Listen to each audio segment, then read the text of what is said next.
Hello, my gorgeous people. It is Grace here, Bicodonia, and we are going to go back 1 year to my second proper enduro ride ever. Come with me now as I get absolutely smashed by a light and cruisy ride with the Chiang Mai Hard Enduro boys. Now, as you probably noticed from the blue clouds of smoke and that lovely nang nang nang sound, most of the guys are riding high-end two-strokes. So we're riding Gas 300s, we're riding the Husqvarna TE 300s, and they are beautiful bikes. But you might have noticed that the bike I'm on today does not match. Yes, that's me up ahead with the orange helmet, riding in my road riding jacket and my jeans because I don't have any enduro gear yet. That's me with absolutely no skills yet. And in typical fashion, I have brought a knife to a gunfight. Yes, the boys are all out on their high-end two-strokes, and I rock up on a 17-year-old four-stroke KTM 250. Now, it could be worse. It could be much worse than a KTM 250 that's 17 years old, but it could also be heaps better. For example, I could actually have some skills, or additionally, the bike could actually be running properly. Neither of these things were present and accounted for. But also typical me, I was desperate to ride. So despite all of this, I was like, don't worry, mate, she'll be fine. I heard that the boys were going out riding and I was desperate to come along. So here I am in the scrub, getting absolutely thrashed as my friend here rides along behind me in a state of total coolness, not even perspiring. Now, the first rule of Chiang Mai Hard Enduro is that beer makes you ride better. So as you can see, we have stopped for petrol and we have stopped for beer, essential top-ups for motorcycle and man. Here is the gorgeous vista of two strokes. There we go. We've got one nice KTM there, a whole bunch of Husqvarnas. There's one solo CRF 250. And the bloke riding that bike is going to be working hard today, almost as hard as me. But it's all good because he is big and strong. Old mate hits the gym pretty hard, and later today I will be wishing that I did the same. Anyway, today we're a mix of Thai people and some Farangs like myself, some foreigners like myself, and come down here, there we go, gas, and here's my ride for today, the KTM 250. Now, as soon as we're all fueled up on beers, we start riding down the creek, because why would you do something as easy as riding on a trail when you could ride down a goddamn river? As you can see to the left, we have a liberal population of wild banana trees, which are always fun and games to ride through. And to the right, we have some pretty awesome mud coming up. But don't worry, apparently this is the way, and it's going to be easy. Now here we have a bit of a bottleneck as we're all queued up trying to get through a lovely little bit of creek bed with some deep thick mud on the other side. There you can see some lovely clouds of mud and blue two-stroke, totally ruining the tranquility of this beautiful environment. I believe in solar energy, but don't make me give up my two-strokes. And here I am again on the KTM in my totally inappropriate riding gear. I've got my tiny little road knee guards, which are not going to save me from anything, as I will find out later in the day. And I also have my city adventure boots, which are lovely and comfortable, but unfortunately the sole is only attached by gaffer tape these days. After 4.5 years of punishment, you can only sympathise with them. Now, at this point, I am still absolutely full of optimism and energy, so you can see me down there in the ditch, convinced that I can do this on my own, I don't need help. It may not be elegant, but I'll make it through. Fortunately, Ardu knows a hell of a lot better than me that this is only the beginning, so that's him down there helping me drag the rear wheel out of the bog, helping me get the bike back into alignment, and helping me push and drag and throttle that bike out of the bog. And watch this. Yes, oh, beautiful Grace, elegant, gorgeous, delightful, first of many little naps in the dirt. There I am. Don't worry, I say. I got this. I got this. I'm doing great. Because, of course, I am desperate to learn, and if it means half killing myself in the jungle on a Sunday, then that's exactly what I will do. Oops, nearly face first in the mud again, Grace. Oh, another little nap. Come on, Grace, get up. It's just the first obstacle, and it's taking all my strength. But don't worry, we good. Look, there I go. Finally, I'm through.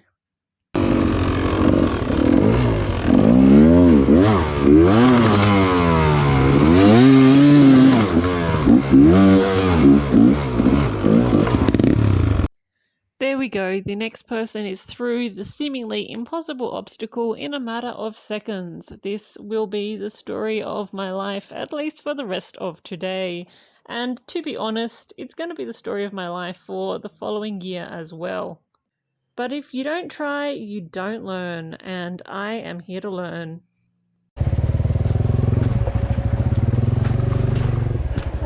Look at that.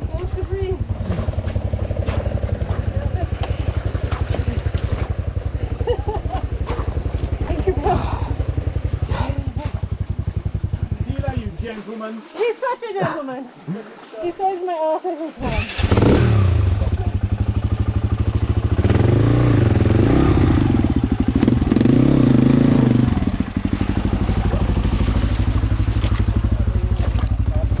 Oi.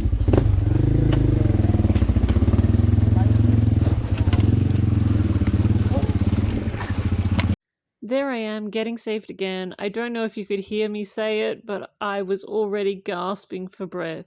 As I said there, just let me breathe. So it's absolutely taking it out of me already, and we've barely gotten started. I feel like my physical strength is barely a fraction of what's normal for all of these other guys. I am also, as you will have noticed, the only girl on this trip, which means that today I have to carry the hopes and dreams of my entire gender upon my shoulders, so, no pressure. But seriously, there are no girls here who ride with the Chiang Mai Hard Enduro group, and I would like to change that, but I have a hell of a long way to go, both in my fitness and my skills, before I get there in any kind of credible way. For today, however, I am determined just to survive. Anyway, as you can see, it's already getting pretty messy up there. Legs everywhere as the hard suspension is deflecting off all of those loose rocks and big slippery rocks in the creek bed. My friend here who is doing the filming is running this gorgeous Technics suspension, and it is absolutely plush. Later on, I will ride a gas with the same suspension that he's running today, and I will just be absolutely stunned. It will be revelatory. I will just be like, holy cow, you can just ride over anything. Sure, there may be logs and rocks and all sorts of crazy obstacles in your way. You just look at it, you just look where you're going, and you just ride the hell over it, and it's plush as you like.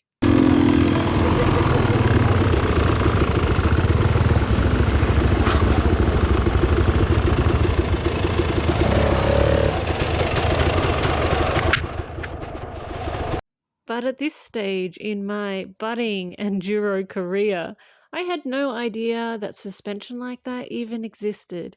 I didn't even understand how fantastic some of the tech was that these other guys were running.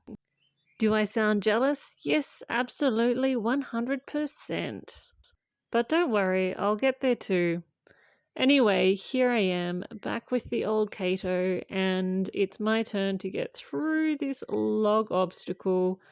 And, I actually think I did alright with this.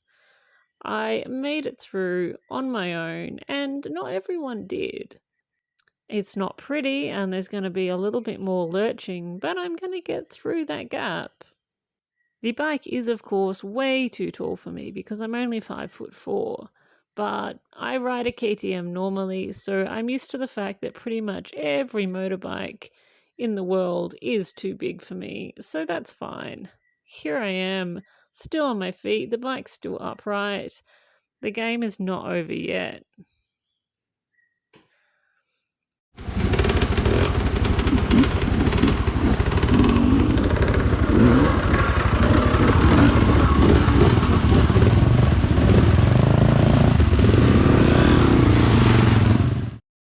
Now here we are, and that's Max stuck in a banana tree. Yes, that is an entire banana tree trunk wrapped around his back axle right now.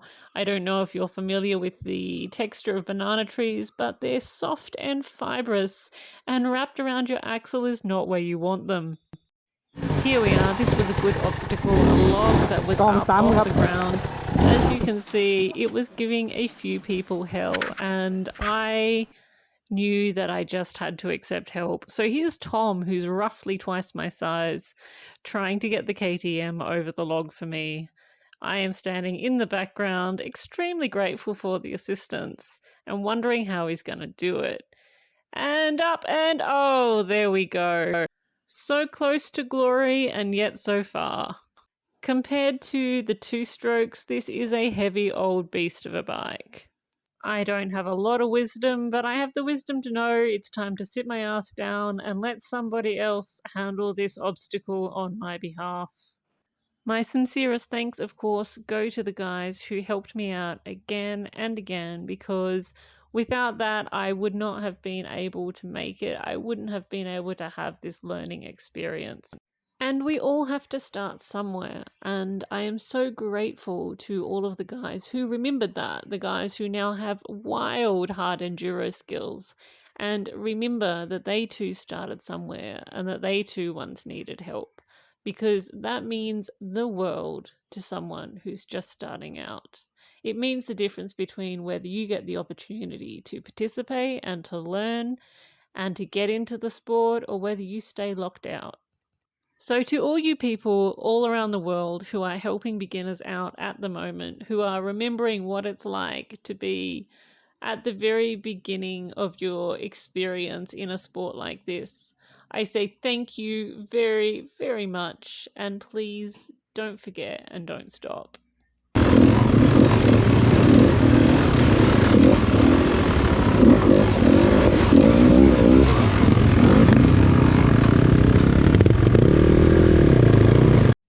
So as you can see, it's getting a little bumpy and rough in this creek bed, even with the fancy suspension that my friend is running on this gas.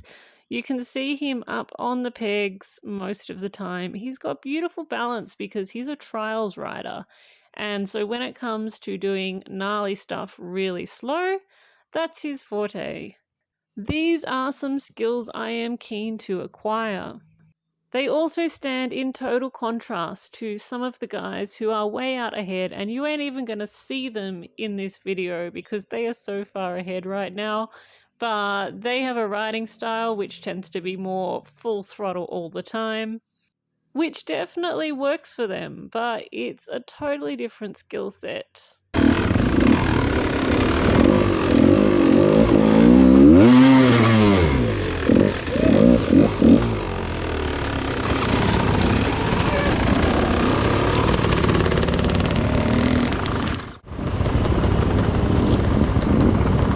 So we're back in the river, and now the river is getting bigger as more and more tributary streams join it. You have also missed some great action. I apologize for the lack of footage, but apparently nobody was filming when I backflipped the KTM on a really steep riverbank. It wasn't the most impossible of obstacles, but the problem was I'd noticed that the KTM was starting to die. The kind of dying when you open the throttle that you notice if your carb is getting clogged or something like that. By this stage, I had to keep the revs up constantly or the bike would die. This meant that when I was going up that riverbank, I had a little too much throttle going on. As I feathered the clutch, let it out, and backflipped the bike. It was a beautiful thing, as was the look on Oud's face as he saw me backflipping the bike towards his beautiful Husqvarna TE300. but don't worry, the TE300 was perfectly safe. Speaking, however, of that beautiful TE300 and whether it's perfectly safe, this is now the bike that I am wrestling judiciously through this river.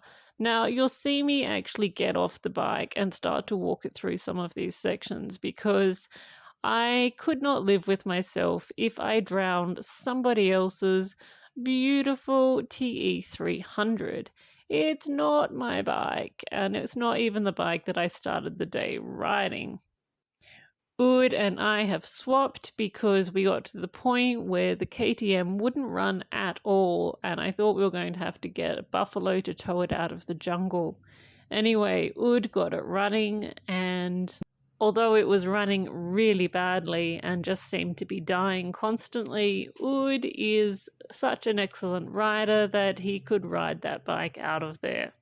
Now, for me, getting on the TE300 was an absolute revelation.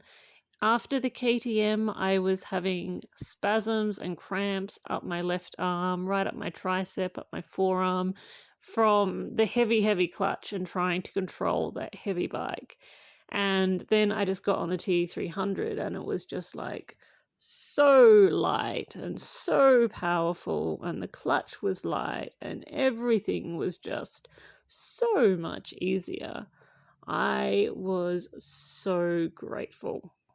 Before this point, I had been just about ready to collapse, and then with the TE300, suddenly so much weight came off my muscles, literally and figuratively. Now here you can see Tom hovering worriedly because he's also worried that I'm going to drop the nice Husqvarna in the river and drown it. But don't worry, I've got this one for once.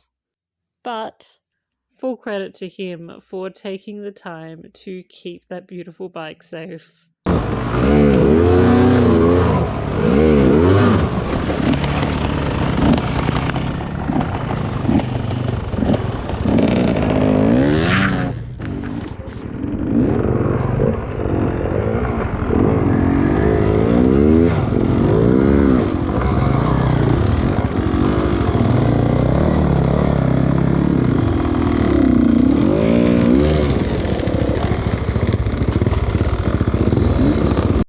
Now the day ends pretty shortly after this with a steep climb out of the river and then an interesting little jaunt through some jungle tracks which came out near some monkeys in cages. I don't know why the monkeys were in cages, there were no people around.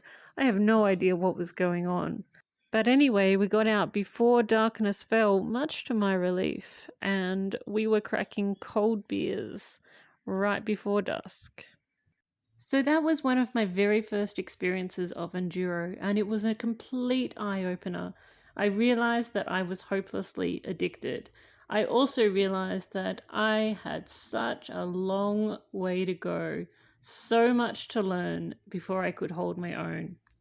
The day had been exhausting, terrifying, exhilarating, all of these things for me.